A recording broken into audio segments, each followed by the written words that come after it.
Police आने के बाद निजी मामले का सवाल खत्म हो गया, अर्थात जो पर्सनल बात थी वह खत्म हो गई क्योंकि पुलिस पहुंच चुकी थी। घर तलाशी शुरू हुई, फिर हरिहर काका को उससे भी बदतर हालत में बरामद किया गया, जिस हालत में ठाकुर बाड़ी से उन्हें बरामद किया गया था। अर्थात जो हालत उनकी ठाकुर बाड़ी में थी उससे भी बुरी हालत में उन्हें घर में पाया गया। बंधन मुक्त होने पर और पुलिस की सुरक्षा पाने के बाद उन्होंने बताया कि उनके भाइयों ने उनके साथ बहुत जुल्म और अत्याचार किया। उन्होंने साफ साफ बता दिया कि उनके भाइयों ने अत्याचार किया। जबरन अनेक कागज़ों पर उनके अंगूठे के निशान लिए गए और उन्हें खूब मारा पीटा कि उनकी कोई भी दुर्गति बाकी नहीं छोड़ी, अर्थात बुरी गति कर दी, अर्थात मार पीट कर उनका बुरा हाल कर दिया कि अगर और थोड़ी देर पुलिस नहीं आती तो शायद वह उन्हें जान से मार देते। अब यहाँ ये बात बड़ी अजीब लगती है कि भाई भी ऐसा हो सकते हैं।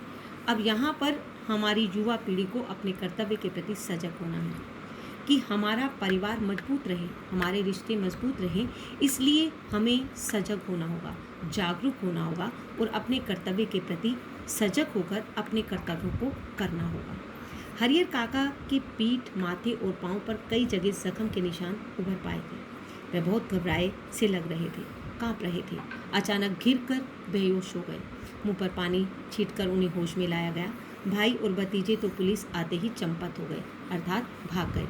पुलिस की पकड़ में रिश्ते के 2 व्यक्ति आए, रिश्ते के शेष लोग भी फरार हो गए, अर्थात भाग गए, अर्थात वह डर गए और वहाँ से भाग गए। हरिहर काका के साथ घटी घटनाओं में ये अब तक की सबसे अंतिम घटना थी। इस घटना के बाद काका अपने परिवार से एकदम अलग रहने लगे, अर्थात वह सारी दुनिया देख चुके थे कि यह दुनिया कितनी स्वार्थी है। स्वार्थ देखते देखते वे थक गए थे, निराश हो गए थे। उन्हें ये लगा कि इस परिवारों के साथ मुझे नहीं रहना चाहिए, ना महंत के साथ रहना चाहिए, ना अपने भाइयों के साथ रहना चाहिए। इस घटना के बाद हरिहर काका अपने परिवार से बिल्कुल अलग रहने लगे। उनकी सुरक्षा के लिए राइफलधारी पुलिस के 4 जवान मिले। उनके पास पैसा तो था, उन्होंने क्या किया, पुलिस के 4 जवान रख लिए। हालांकि इसके लिए उनके भाई और महंत ने काफ़ी प्रयास किया। असल में भाइयों को चिंता थी कि हरिहर काका अकेले रहने लगेंगे।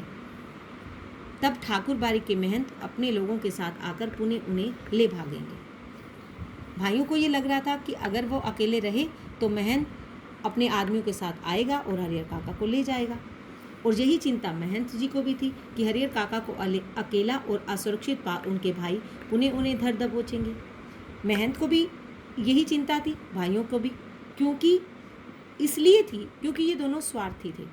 इसलिए जब हरिहर काका ने अपनी सुरक्षा के लिए पुलिस की मांग की, तब नेपथ्य में रहकर उनके भाइयों और महंत जी ने पैरवी लगा और पैसे खर्च कर उन्हें पूरी सहायता पहुंचाई। ये उनकी सहायता का ही परिणाम है कि एक व्यक्ति की सुरक्षा के लिए गांव में पुलिस के 4 जवान तैनात कर दिए गए, अर्थात अब उनकी सुरक्षा के लिए वहां पर पुलिस आ गई। अर्थात अब हमें ये बात पता लगी कि हरिहर काका इन सब से अलग होकर अकेले रहने लगे। अब आगे कहानी हम कल पढ़ेंगे, लेकिन हम थोड़ा सा चेंज कर लेते हैं। हम जो है थोड़ा सा राइटिंग स्किल को समझेंगे।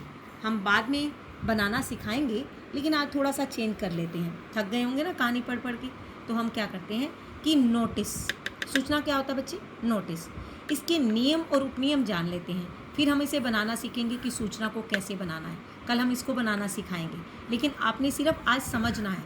आज का आपका होमवर्क क्या है, कहानी को पढ़ना और समझना और इसके नियम और उपनियम को समझना। सूचना का अर्थ क्या होता है बच्चे, लोगों को किसी विषय या उससे संबंधित जानकारी प्रदान करना। अगर हमने किसी विषय के बारे में किसी को कहना है और उसकी जानकारी देनी है तो हमें उसे सूचित करना होता है, और सूचित करने के लिए हमें उसे सूचना देनी होती है, अर्थात नोटिस पर ये बात लिखनी होती है ताकि लोग इसके बारे में जान सकें। लोगों अथवा संबंधित व्यक्ति या व्यक्तियों तक किसी आदेश को पहुंचाना, अर्थात अगर किसी विद्यालय ने किसी बात को विद्यार्थियों तक पहुंचाना है तो हम क्या करेंगे कि नोटिस पर वो बात लिख देंगे ताकि बच्चों तक ये बात पहुंच जाए। इस कॉन्सेप्ट को, इस तथ्य क्या होता है, इस कॉन्सेप्ट का विवरण ही सूचना कहलाता है। अर्थात अगर हम कोई जानकारी दूसरों तक पहुंचाते हैं और वह जानकारी जब दूसरों तक पहुंच जाती है तो उसे क्या कहते हैं, नोटिस, अर्थात सूचना। इसका मेन उद्देश्य क्या है, फोकस क्या है कि हमें सूचना से क्या सीखने को मिलता है। अगर हम किसी संस्था या विद्यालय या कार्यालय या संगठन के निर्णय और आदर्शों को जनसाधारण तक पहुंचाना, अगर हम विद्यालय में पढ़ते हैं तो विद्यार्थियों तक कई सूचनाएं पढ़नी है, ऑफिस में रहते हैं तो हमें उनके तक कई सूचना पहुंचानी पड़ती है। अर्थात सूचना को पहुंचाने का जरिया क्या है, नोटिस है।